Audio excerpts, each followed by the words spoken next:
You're about to give us the truth, the whole truth, and nothing but the truth, so help you God.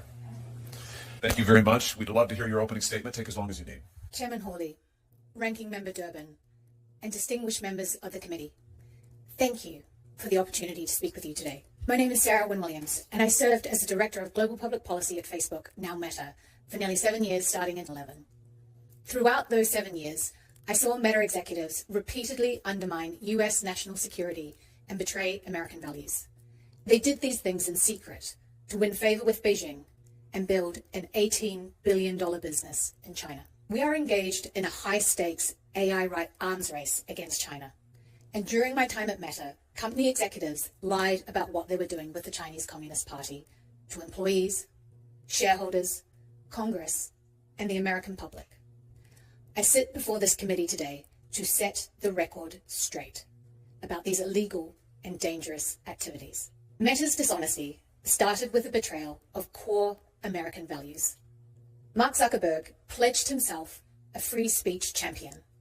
Yet I witnessed Meta work hand in glove with the Chinese Communist Party to construct and test custom-built censorship tools that silenced and censored their critics.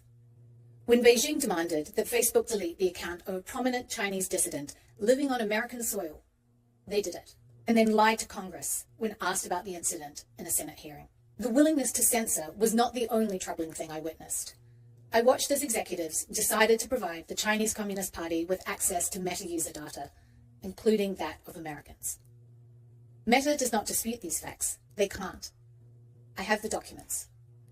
As recently as this Monday, they claim that they do not operate their services in China. Another lie. In fact, they began offering products and services in China as early as 2014. That hasn't stopped. Their own SEC filings from last year show that China is now Meta's second biggest market.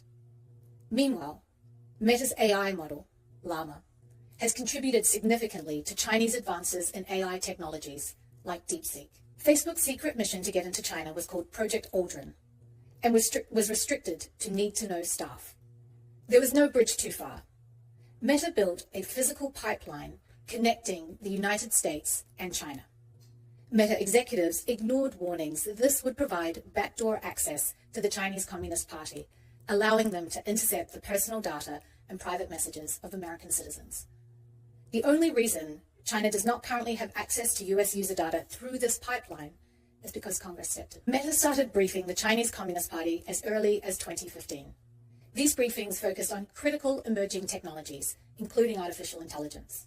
The explicit goal being to help China outcompete American companies. There's a straight line you can draw from these briefings to the recent revelations that China is developing AI models for military use, relying on Meta's Llama model. Meta's internal documents describe their sales pitch for why China should allow them into the market by, quote, helping China increase global influence and promote the China dream. The truth about what has gone on in China matters. I filed a shareholder resolution asking Meta's board to investigate its activity in China, and I filed whistleblower complaints with the SEC and the DOJ. The measure of how important these truths are is directly proportionate to the ferocity of Meta's efforts to censor and intimidate me. I relied on their commitment given in 2018 that they would waive their rights to pursue forced arbitration. Despite that public commitment, they've brought a case against me for hundreds of millions of dollars. Now, they have a legal gag order that silences me, even as Meta and their proxies spread lies about me. This order is so expansive that it prohibits me from speaking with members of Congress. The gag order was sought by a company whose CEO claims to be a champion of free speech. The American people deserve to know the truth. Meta has been willing to compromise its values, sacrifice the security of its users, and undermine American interests to build its China business. It's been happening for years, covered up by lies, and continues to this day. I am here at considerable personal risk because you have the power and the authority to hold them accountable. Thank you. Thank you, Ms. Wynne-Williams. We're going to have 8-minute rounds of questioning, and I will start.